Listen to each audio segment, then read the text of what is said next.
Be inspired by other people. I mean, other people other painters who've done stuff that you think, I really like that, and you try and copy. You're inspired by all kinds of things, though. It's more like music than it is, in a way, to do with art. You know, it's like there's no rules at all. You know? And I suppose.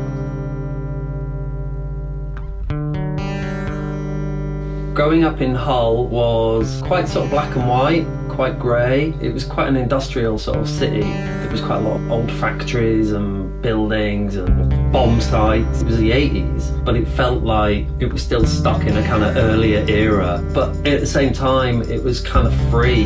We'd be in these like little gangs of kids and we'd just get on bikes and we'd just like pedal off somewhere. There wasn't a lot of people telling us what to do.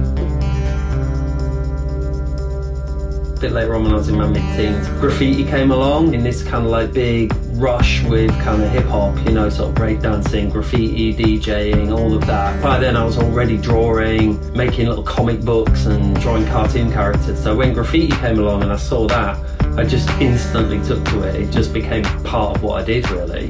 Part of the magic of graffiti is it can take an environment that's kind of pretty run down and grey and boring, and you slap a big piece of graph in the middle of it and it instantly becomes something else.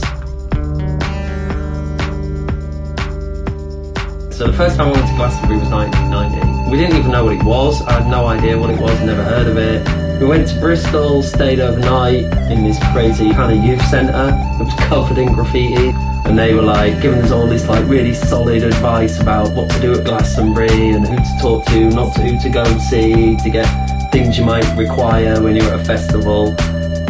You could get in over a fence, get in under the fence, you could go through a hole in the fence, you could pay someone. You know, it was Daisy Age, it was Baggy, it was Happy Mondays, it was De La Soul, kind of more rave. You know, it was like the Orb, the Shaman and all of that. And it felt kind of psychedelic. It was quite freewheeling, there wasn't a lot of rules, there was no one telling you what to do once you got in. Even though there was 50,000 people at it, it still was kind of underground.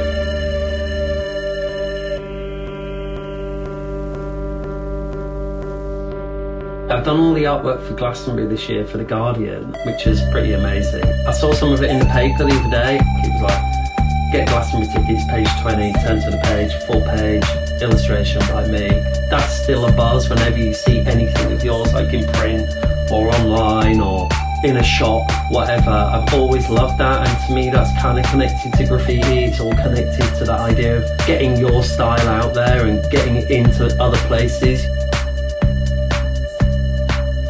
I think if the sort of teenage version of me could see what I've done now, they'd probably just be like, oh yeah, nice one. I know how I react and I'm still that person. I'm still buzzing off it happening. I'm still enthusiastic for that to happen. Time is a sort of weird thing anyway.